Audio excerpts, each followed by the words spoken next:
శ్రీ గురుభ్యో నమః. శ్రీకృష్ణ గురుచరణ సన్నిధి అనే గ్రంథంలోని అంశాలను మనము చెప్పుకుంటూ ఉన్నామండి. అందులో భాగంగా మాస్టరు గారు మతము, ఈ మతము అనేటువంటిది ఈ రోజుల్లో చాలా చికాకు పెడుతున్నటువంటి అంశమండి. మనం చూస్తూనే ఉన్నాం, తాలిబన్లు చాలా అకృత్యమైనటువంటి పరిపాలనకు నాంది పలికారు. ఆ దేశంలో వాళ్ళే అయ్యో తాలిబన్లు వచ్చారే మేము ఎట్లానా అని చాలా బాధపడుతున్నారు. వేరే వేరే దేశాలకు వెళ్ళటానికి శతవిధాలా ప్రయత్నిస్తున్నారు. ఏ దేశం వాళ్ళు కూడా రానివ్వట్ల వాళ్ళని. పాపం స్త్రీల పరిస్థితి ఇంకా ఘోరంగా ఉంది. మరి ఇవన్నీ ఎందువల్ల వస్తున్నాయి అంటే ఈ మత పిచ్చి వల్లే వస్తూ ఉన్నాయి. ఒక మతము ఇంకొక మతము మాది గొప్పదంటే మాది గొప్పదని కొట్టుకోవటం మనం చూస్తూనే ఉన్నాం కదండి. చరిత్రలో చూసాం, ప్రస్తుతం కూడా చూస్తూనే ఉన్నాం. మరి ఈ మతము అనే దాని పట్ల మాస్టర్ గారు ఎలా ఉన్నారు, మనకి ఏమి చెబుతూ ఉన్నారు అనేటువంటిది పున్నయ్య శాస్త్రి గారు చక్కగా వివరంగా ఇస్తూ ఉన్నారండి. ఇది తప్పక మనందరము గ్రహించవలసినటువంటి విషయాలు. మొట్టమొదటి మాటే పున్నయ్య శాస్త్రి గారు చెప్తూ ఉన్నారండి, ఎన్నడూనూ శ్రీవారు మతమను దానికి విలువనీయలేదు. ఆధ్యాత్మికతను సంకుచితపరచి రాజకీయమును చొప్పించి సంస్థాబద్ధము చేయునట్టివి మతములు. ఇవి క్యాలెండరు పేజీల వంటివి. హిందూ అను పదము వేద పురాణేతిహాసములలో ఎచ్చటను లేదనియు భారత హిందూ అనే పదం లేదటండి. మన వేదాలు, పురాణాలు, ఇతిహాసాలు వీటిల్లో కనుక చూస్తే వాటిల్లో ఎక్కడా కూడా హిందూ అనే పదమే కనిపించదుట. మరి ఎక్కడి నుంచి వచ్చిందయ్యా ఈ పదము అంటే కనుక భారత భూమిని ఆక్రమించిన విదేశీయులు సింధు అని ఉచ్చరింపకలేక, అక్కడ సింధు నది ఉంది కదండి, ఆ సింధు నది ప్రదేశము కదండి అవన్నీ, ఆ పంజాబు అవన్నీ, అందువల్ల భారతదేశాన్ని ఆక్రమించిన విదేశీయులు సింధు అని అనలేక హిందూ అని అన్నారటండి. అది ప్రమాణము కాదనియు ఉద్ఘాటించిరి. విశ్వవిశాల మానవ ధర్మమే సనాతన ధర్మమనియు, ఇది శాశ్వత సృష్టి ధర్మమైన పరమ ప్రేమ అనియు, ఈ ధర్మము ప్రకృతిలో నిహితమనియు, సూర్యచంద్రాదులు పంచభూతములు దీనిని పాటించుచున్నారనియు వారు వివరించిరి. సూర్యుడు ఎల్లరివాడు, ఏ మతము వాడు కాదు. సూర్యుడికి మతమే ఉందండి, సూర్యుడు మా మతం వాడు, చంద్రుడు మీ మతం వాడు అట్లా ఉండదు కదా, వాళ్ళందరికీ సంబంధించిన వాళ్ళు.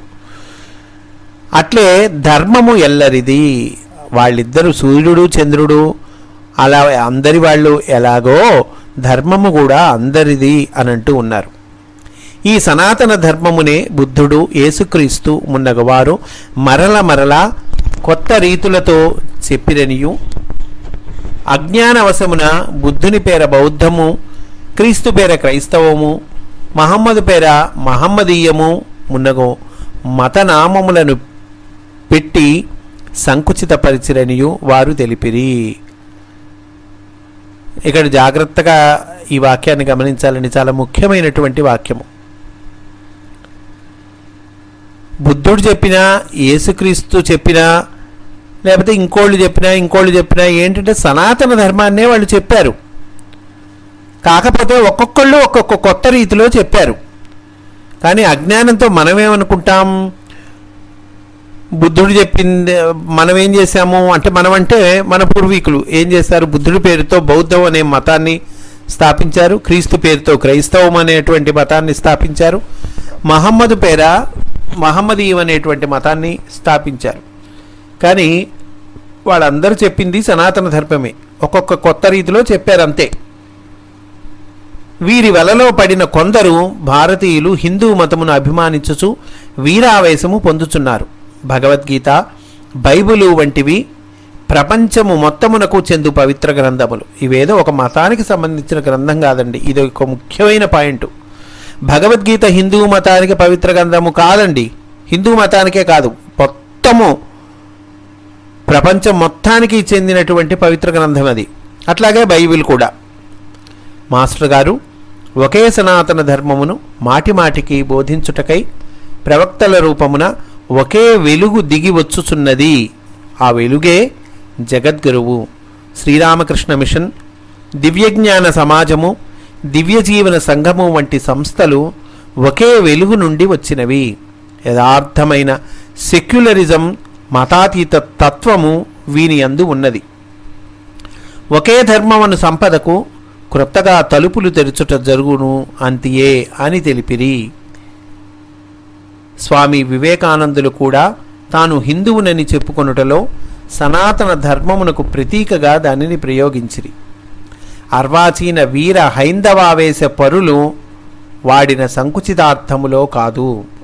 స్వామి వివేకానందుల వారు కూడా హిందువు అని అన్నారండి, అనే పదం చెప్పుకున్నారు. ఆయన దేనికి ఎలా చెప్పాడంటే సనాతన ధర్మానికి ప్రతీకగా ఆయన ప్రయోగించాడండి.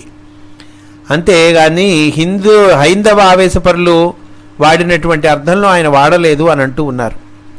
సర్వమతములను నిజమైన ఆధ్యాత్మికతతో బ్రహ్మ విద్యలో సంగమించునని ఆయన జోస్యము చెప్పెను. మాస్టర్ గారు ఏ మతమునకు కట్టుబడి లేరు. సర్వాంతర్యామి తప్ప వారికి వేరు ఛాస లేదు. అలానే ఇంకొక అంశం మనకు చెప్తూ ఉన్నారండి. ఒకసారిటండి బ్రాడీపేట 2వ లైన్ ఓంకార క్షేత్రానికి బయట రోడ్డుపై పెద్ద పందిరి వేసి సభ పెట్టారట.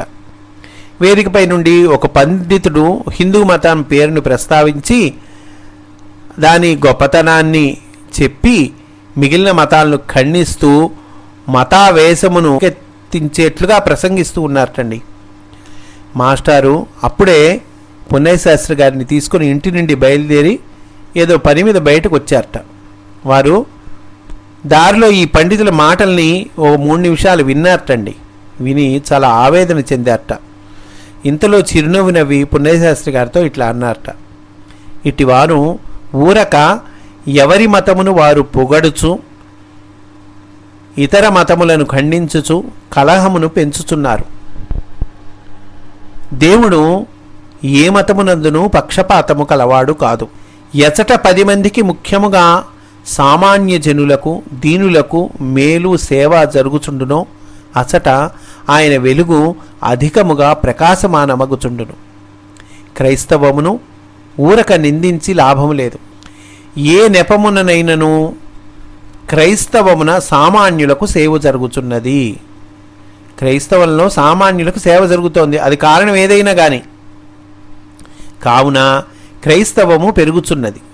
దానికి గగ్గోలు పెట్టి ఏమి ప్రయోజనము? తాము నిర్వర్తించవలసిన కర్తవ్యములను మాని ఊరక తమ మతము గొప్పదనియు తమ పూర్వీకులెల్లరూ మహామహులనియు గుండెలు బాదుకొన్నచో ఒరుగునది ఏమీ లేదు. భవిష్యత్తు అంటే రాబోయే కాలంలో ఎట్లా ఉంటుంది అనేటువంటిది చెప్తూ ఉన్నారు. 2050 కల్లా వీరనుకొను మతములేవియూ ఉండవు. మతముల ఉనికి అదృశ్యమగును. పరమప్రేమ రూపమగు సనాతన ధర్మము ఒక్కటియే నేలపై ప్రకాశించు. ఎల్లరు జనులను జాతి మతముల సరిహద్దులను దాటి విశ్వమానవతతో మెలుగుదురు. శాశ్వతమగు ప్రకృతి ధర్మమున అన్ని మతములను సంగమించును. ఒకే చోట గుడి, మసీదు, చర్చి ప్రక్కప్రక్క వెలసి ప్రతివాడును ఈ మూడిటిలోనికి ప్రవేశించి ప్రార్థనలు సలుపును. ఈ మానవైక్యమును నిరోధింప ప్రయత్నించు శక్తులు తమ వైఖరి మానుకొని విశాల మానవులు కావలయును, లేదా అందుకిష్టపడకున్నచో ఆ శక్తులు వెనకంజ వేసి తీరును, నిర్వీర్యములగును. పరమగురువుల విశ్వమానవ సౌభ్రాత్ర ప్రతిష్టాపన ప్రణాళికకు ఎదురు లేదు. మాస్టర్ గారు మానవతా మహోజ్వల ద్రష్ట. ఈ ఉదాత్త భాషణములు నాపై ప్రభావము చూపినవి. ఈ సంస్కారము నాలో నెలకొనసాగినది. గుంటూరులో కొరిటపాడు రోడ్డులో గల ఒక చర్చి బిషపు గారు మాస్టర్ గారిని గూర్చి విని వారితో మైత్రి నెరపిరి. వానిని సగౌరవముగా తమ చర్చికి ఆహ్వానించిరి. గుంటూరులో ఒక చర్చి బిషప్ గారండి. మాస్టర్ గారి గురించి విని చర్చికి ఆహ్వానించారట. బైబిల్లో గల సామ్స్ అను అధ్యాయమును, బైబిల్లో ఇదొక అధ్యాయం, తెలుగునకు అనువదింపుడు అని అభ్యర్థించారు. అయ్యా తెలుగులోకి మీరు ట్రాన్స్లేట్ చేయండి అని అభ్యర్థించారట ఆయన. వారి అభ్యర్థన మేరకు మాస్టర్ గారు దానిని దావీదురాజు కీర్తనలు అను పేర హృద్యముగా అనువదించిరి. సొగసైన తెలుగది. Bible Hebrew భాషలోనిది. అయితే సామ్స్ అంటే ఏంటో చెప్తూ ఉన్నారు. సంస్కృతంలోని సామా, అదే సామ్స్గా రూపొందినదని శ్రీవారు తెలిపిరి. అందలి పాత నిబంధనలు ఈజిప్షియన్, హిబ్రూ వంటి ప్రాచీన భాషలలో ఉన్న సృష్టి విజ్ఞానాంశములను తనలో చేర్చుకున్నది. కావుననే అందలి కథలు వేద పురాణేతిహాస కథలను పోలియుండును. కానీ ఆంగ్ల భాషలోనికి అనువదింపబడినప్పుడే దాని సొగసు సారము నష్టమైనవి. అనువదించేవాళ్ళు చాలా జాగ్రత్తగా అనువదించాలండి. ఇది ఆంగ్ల భాషలో, హిబ్రూ భాష నుంచి ఆంగ్ల భాషల్లోకి ట్రాన్స్లేట్ చేసేటప్పటికీ దాని సొగసు సారము నష్టపోయిందట. అందలి వాస్తవములు కొన్ని వక్రీకరింపబడినవి. కారణము బైబిలు నందలి జ్ఞానమును, ధర్మమును, సత్యములను దర్శించిన ఋషులుగాక మత సంకుచితవాదులు దానిని అనువదింప సాహసించుటయే. తెలుగులోనికి తర్జుమా కాగా ఇంకనూ భ్రష్టత వాటిల్లెను. బైబిలు తెలుగు అనునది అసలు తెలుగు నుండి వేరైనది. తెలుగు బైబిల్ చూస్తాం కదండి మనం, తెలుగులోకి అనువదించబడిన బైబిలు, అది ఆ తెలుగటండి అసలు తెలుగు నుండి వేరైనటువంటిదిట. అసలు తెలుగులాగా ఉండదుట. ఇది కృత్రిమ భాష, అసలు తెలుగు కాదు, ఇది కృత్రిమ భాష అంటూ ఉన్నారు. సంకుచితత్వము వెర్రితలలు వేసినది. ప్రేమమూర్తియగు దేవుని కుమారుడైన క్రీస్తు యొక్క నిజతత్వము సిలువ వేయబడినది. ఇట్లు మాస్టర్ గారు మాకు వివరించి బైబిలు అనువాదమున దొర్లిన కొన్ని సంకుచిత భావ వాక్యములను ఇట్లు ఉదహరించిరి. ఈ అనువాదంలో దొర్లినటువంటి కొన్ని సంకుచితమైనటువంటి భావాలను కూడా ఉదహరించారు, కోట్ చేస్తున్నారండి. I am a jealous God, if you worship other gods I will punish you.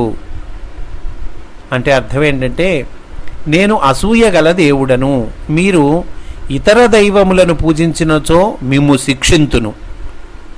ఇదండి దీని అర్థం. ఇది ఎలా ఉంది? ఒక రాజకీయవేత్తయో ఒక రాక్షసుడో అన్న మాటలాగా ఉంది. అంతేగాని సర్వాంతర్యామియు ప్రేమమూర్తియు అగు దేవుడను మాట కాదు. దేవునికి అసలు ఇతరమున్నదా? వేరేదనేది ఏమి ఉండదు కదా. దేవుడికి ఉన్నదంతా ఆయనేగా. దేవుడు ఒక వ్యక్తియే కానీ అంతర్యామని గుర్తింపు లేని వాదమది. వాస్తవమునకు మూల బైబిలులోని వాక్యమునకు అర్థము శ్రీవారిట్లు సెలవిచ్చిరి. అంతర్యామియగు నేను అను వెలుగును ప్రేమతో అర్చింపుడు, జీవులెల్లరూ నేనే అని దర్శింపుడు, నేనుగాక ఇతరము లేదు. నాకన్నా ఇతరమును భావించినచో రాగద్వేషాదులు సుఖదుఖముల పాలై నా స్థితియగు ఆనందము నుండి పతనము చెందుదురు. మనకి మాస్టరు కూడా చాలా చోట్ల చెప్పారు, నేను తెలుసుకోవటమే ఆత్మవిద్య. నేను అంటే లోపల ఉన్నటువంటి నేను, ఆత్మరూపంలో ఉన్నటువంటి భగవంతుడు. ఈ నేను తెలుసుకోవటం ఏదో అదే ఆత్మవిద్య. మరి బ్రహ్మవిద్య అంటే ఏంటో, అందరిలో ఉన్న నేను. మరి బ్రహ్మవిద్య అంటే ఏంటి? అందరిలో ఉన్న నేను అంటే అందరిలో ఉన్న ఆత్మ. ఇదంతా భగవంతుడే కనుక నేను అంటే తెలుసుకోవటము అదే ఆత్మవిద్య, అందరిలో ఉన్న నేను తెలుసుకోవటము అదే బ్రహ్మ విద్య అని కూడా చెప్పారు మనకి. కనుక ఇక్కడ కూడా అదే చెప్తూ ఉన్నారు. ఇంకొక ఉదాహరణ పాత నిబంధనలలో ఇట్లున్నది. ఇంకొక ఉదాహరణ చెప్తూ ఉన్నారండి. దేవుడు జగత్తును 7 దినములలో సృజించెను. సూర్యుడు 3వ దినముననో 4వ దినముననో పుట్టినట్లు చెప్పబడినది. సూర్యుడు మధ్యలో జనించినచో అంతకుముందు దినములిన్నియని లెక్క పెట్టుట ఎట్లు జరుగును? ఇది శ్రీవారి ప్రశ్న. కావున ఇట్టి వాక్యములు అజ్ఞానజనితములు. ఇచ్చట 7 అను సంఖ్య ప్రజ్ఞాత్మకము. సప్తవ్యూహములలో లోకములు, స్వరములు, ధాతువులు, వర్ణములు, ఋషి ప్రజ్ఞలు మున్నగునవి 7 కదా. సృష్టి రచించబడినని మూల బైబిల్ వాక్యమునకు అర్థమని శ్రీవారు సెలవిచ్చిరి. యేసుక్రీస్తు I am the way, I am the resurrection అన్న సందర్భమున ఐఆమ్ అను మాటలు అంతర్యామి అయిన నేనును సూచించును. ఐఆమ్ అంటే నేను, అంటే యేసుక్రీస్తు అనే వ్యక్తిని అని కాదండి అక్కడ అర్థం. అంతర్యామి భగవంతుడైనటువంటి నేను అని అర్థం. అంతేకాదు యేసుక్రీస్తు అను వ్యక్తిని కాదు. అయితే ఆ వెలుగును రామకృష్ణాది రూపములలో వలెనే క్రీస్తు రూపములోనూ దర్శించవచ్చును. అంతేగాని క్రీస్తు ద్వారముననే ముక్తి వచ్చుననుట, అతనిని పూజింపని వారు నరకమున బడురనుట తీవ్ర సంకుచిత భావములు, మానవతా విరుద్ధములు. క్రీస్తు యొక్క ప్రేమ ధర్మమును వెలుగునకు భిన్నములైన చీకటి పొరలు. శ్రీకృష్ణుడు మున్నగు అవతారమూర్తులు నేను అను చెప్పిన సందర్భములలోనూ అంతర్యామినే ఈ పదము సూచించును. శ్రీకృష్ణుడు కూడా చెప్తాడు మనకి భగవద్గీతలో, అన్యథా శరణం నాస్తి త్వమేవ శరణం మమ. అట్లాగే అనన్యాశ్చింతయంతో మాం ఏ జనా పర్యుపాసతే తేషాం నిత్యాభియుక్తాయాం యోగక్షేమం వహామ్యహం. అట్లా అక్కడ కూడా నేను అనేటువంటిది వస్తుంది. అంటే శ్రీకృష్ణుడు చెప్పిన నేనులో కూడా అర్థం ఏంటంటే అంతర్యామినే ఈ పదమును సూచించును. అందరిలో ఉన్న భగవంతుడు, అందరిలో ఉన్న నేనునే ఈ పదము సూచిస్తుంది అని అంటూ చెప్తూ ఉన్నారని, అంటే భగవంతుడనే అర్థము. పరలోక రాజ్యము అను పదము కూడా ఏదో భూగృహము వలెనే ఎచ్చటనో ఉన్న లోకమను అర్థములో వాడబడుచున్నది. పరలోక రాజ్యం అంటే ఏదో వేరే లోకము అనేటువంటి అర్థంలో వాడబడుతూ ఉందట ప్రస్తుతం. వాస్తవమునకు పరలోకము, స్వర్గము ఎచ్చటనో లేవు. పరలోకము, స్వర్గము అంటే లేదా స్వర్గం అంటే అవి ఎక్కడో లేవు అని అంటూ ఉన్నారు. ఐహిక జీవనములోని ఏ అంతర్యామికి సంబంధించిన ఆనందము, శాంతి అనుస్థితియే ఈ లోకము. ఇది ఏ ప్రేమ నిలయమగు హృదయము. స్వర్గరాజ్యమనగా ఆనంద సామ్రాజ్యము, శాంతి సామ్రాజ్యము, పవిత్రమైన దివ్య జీవనము అని అర్థము. స్వర్గరాజ్యం అంటే అర్థం అంటే ఇవన్నీ ఈ పదాలన్నీ క్రిస్టియన్ మతంలో మన తెలుగు బైబిల్ని తెలుగులో ట్రాన్స్లేట్ చేశారు కదండి, అందులో తరచుగా వాడేటువంటి పదాలండి, ఎక్కువగా వచ్చేటువంటి పదాలు ఇవి. దీనినే అటండి ఎటర్నల్ లైఫ్ అంటారట. శాశ్వతమైన ఆత్మయందు నిలిచిన అమృతానందమయ జీవనము. మళ్ళీ మై ఫాదర్ ఇన్ హెవెన్ అని వాడతారు. అంటే ఏంటి? స్వర్గలోకమునున్న నా తండ్రి అని యేసుక్రీస్తు సంబోధించిన దానిలోని భావము. పరలోకమునున్న నా తండ్రి అని వాడుతూ ఉంటారు వాళ్ళు. మై ఫాదర్ ఇన్ హెవెన్ అది ఇంగ్లీష్లో. దాని అర్థం మనకి చెబుతూ ఉన్నారండి. ప్రేమస్థానమైన హృదయమునందు శ్వాసకాధారముగా నిలిచిన ఈశ్వరుడైన తండ్రి అని. అట్లే పాత నిబంధనలలో మోసెస్ అను భక్తునకు దేవుడు బర్నింగ్ బుష్గా అంటే మండుచున్న పొదగా దర్శనమిచ్చనని తెలుపబడినది. అంటే ఆ మండుచున్న పొద యొక్క అంతరార్థం ఏంటి అనేటువంటిది ఇక్కడ మనకి విశదపరుస్తూ ఉన్నారు. అనగా నేను అనబడు జ్ఞానస్వరూపమైన వెలుగు, పరంజ్యోతి అనర్థము. మన లోపల ఆత్మరూపంలో ఒక వెలుగు ఉందండి, అదే భగవంతుడి స్థానము. ఆత్మలో తిరుగాడుతున్నవాడు భగవంతుడే, ఆత్మయే భగవంతుడు. ఇవన్నీ మనం చెప్పుకున్నవే. అయితే ఇక్కడ బర్నింగ్ బుష్ మండుచున్న పొదగా దర్శనమిచ్చేది ఏంటంటే లోపల ఉన్నటువంటి నేను అనబడు జ్ఞాన స్వరూపము అయిన వెలుగు, పరంజ్యోతి అనర్థం. ఆత్మజ్యోతి అంటారు కదండి, ఆ ఆత్మజ్యోతే దాన్నే నేను అంటాం మనం. లోపల ఉన్నటువంటి భగవంతుడు నేను అంటాం కనుక అదే బర్నింగ్ బుష్ అని అంటూ ఉన్నారండి. దేవుడు తన పేరును మోసెస్కు ఐయామ్ దట్ ఐయామ్ అని సెలవిచ్చెను. అనగా ఉపనిషత్తులలో తెలుపబడిన అహమస్మి అనుభావమే కదా. ఉపనిషత్తుల్లో చెప్పారు మనకి అహమస్మి అనేటువంటిది. దాన్నే ఐయామ్ దట్ ఐయామ్ అని మనం క్రిస్టియన్స్ చెప్తూ ఉన్నారు. దేవుడు తన పేరును మోసెస్కి చెప్పాడు అన్న భావనలో మనకి చెప్తూ ఉన్నారు. ప్రామిస్డ్ ల్యాండ్ అనగా కూడా శాశ్వతమగు బ్రహ్మానుభూతి అని అర్థము. ఇది ఏ కైవల్యము అంటూ ఉన్నారు. ఇట్టి ఎన్నియో విశేషములు బైబిలులోనివి శ్రీవారు వ్యాఖ్యానించటివారు. వారి వ్యాఖ్యలు స్వీయములు కావు, దర్శనములు, దైవానుగ్రహ ప్రకాశములు. మాస్టర్ గారు సర్వమత సమన్వయమూర్తి. చూడండి, ఈ వాక్యము చిన్న వాక్యమే కానీ ఎంత గొప్పగా ఉన్నదో చూడండి. ఈ వాక్యము సర్వమత సమన్వయమూర్తి. ఏదో ఒక మతానికి సంబంధించిన వాళ్ళు కాదు మాస్టర్, అంతే కదండి. వాళ్ళకి ఒక విశాలత, నాలాంటి వాళ్ళలాగా ఇంతవరకు మా మతము, ఇంతవరకు మా కులము అనేటువంటి భావన ఎందుకుంటుంది మాస్టర్కి? అందువల్ల మాస్టర్కి ఒక మతము, బలానా వాడు మన మతం వాడు, బలానా వాడు వేరే మతం వాడు, ఇట్లా ఉండే అవకాశం లేదు. కనుక మాస్టర్ గారు ఏంటట, సర్వమత సమన్వయమూర్తి. అన్ని మతాలలో ఉన్నటువంటి మంచి, అన్ని మతాలలో నిజంగా చెప్పినటువంటిది, అంటే ఇట్లా వక్రీకరింపబడకుండా అసలు వాళ్ళు ఏం చెప్పారనేటువంటిది తెలిసి, ఈ అన్ని మతాల సారమును ఎరిగి అసలు బ్రహ్మమేదో అది తెలిసినటువంటి వారు, అదే తానైనటువంటి వాళ్ళు మాస్టర్. కనుక ఏమంటున్నారు ఇక్కడ వాక్యం, మాస్టర్ గారు సర్వమత సమన్వయమూర్తి అని అంటూ ఉన్నారండి. ఇంకను శాశ్వత ధర్మమూర్తి. ఇట్టి విశేష భావములు, సంకేతములు అనువాదమునందు తప్పుడుగా దిగుటయో, వక్రీకరింపబడుటయో, సంకుచిత పరచబడుటయో జరిగినది. క్రమముగా క్రైస్తవ మత విస్తరణ క్రీస్తుకు దూరము కాసాగినది. ఇంకొక వెర్రి మాటను శ్రీవారు సరదాగా ఉటంకించిరి.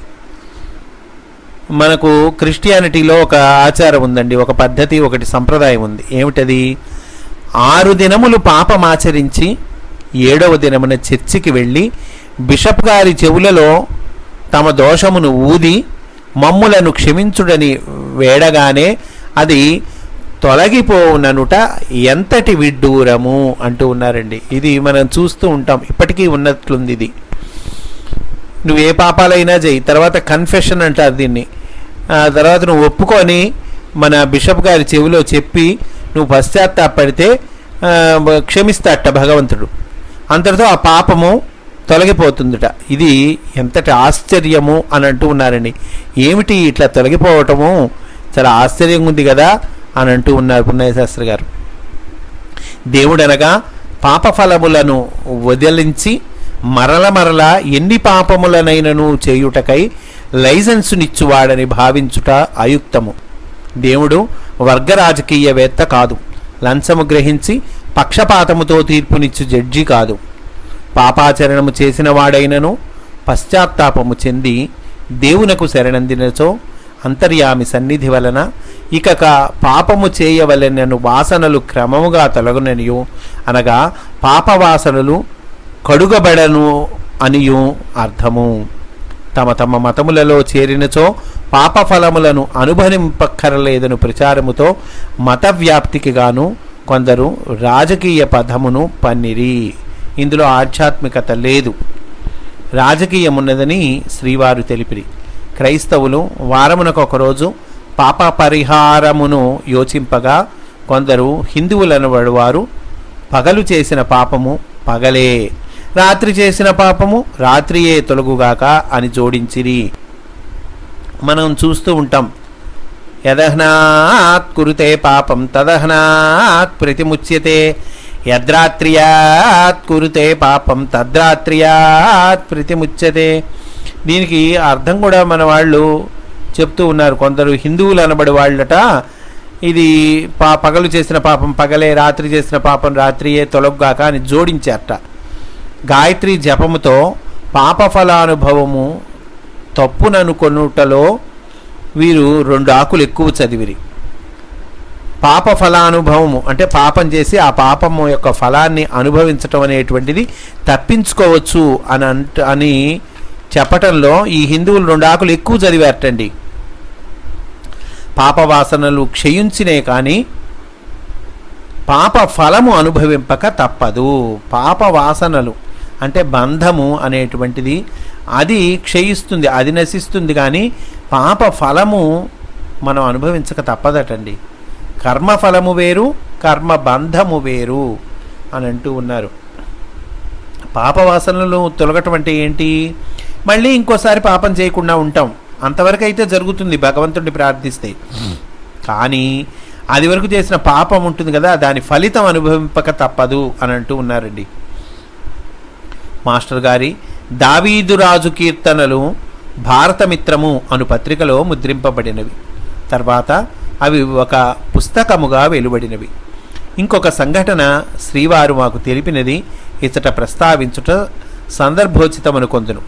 ఒక ఆదివారం నాడు మాస్టర్ గారు బిషప్ గారి అభ్యర్థన మేరకు వారి నివాసమునకు వెడలిరి. వాళ్ళ ఇంట్లో మేడపైన ఇరువురు ఆ పుస్తకం గురించి చర్చించుకుంటున్నారట. క్రీస్తు యొక్క ప్రేమతత్వమును కరుణను ముచ్చటించుకుంటూ మురిసిపోతున్నారటండి ఇద్దరు చక్కగా. అంటే ఆ ప్రేమతత్వంలో మునిగిపోయారు ఇద్దరు కూడా. క్రీస్తు యొక్క ప్రేమతత్వాన్ని ముచ్చటించుకుంటూ మురిసిపోతున్నారట. ఇంతలో ఆ భవనము క్రింద భాగము నుండి దీనాలాపములు అనగా ఆర్తములగు కేకలు పైనున్న శ్రీవారికి వినపడెను. దీనాలాపాలు వినిపించినయటండి. ఆ భవనం కింద భాగం నుండి వీళ్ళు పైన మేడ మీద కూర్చొని ఉన్నారు కదండి, మాస్టర్కి వినిపించినయట. వారి హృదయము తల్లడిల్లినది.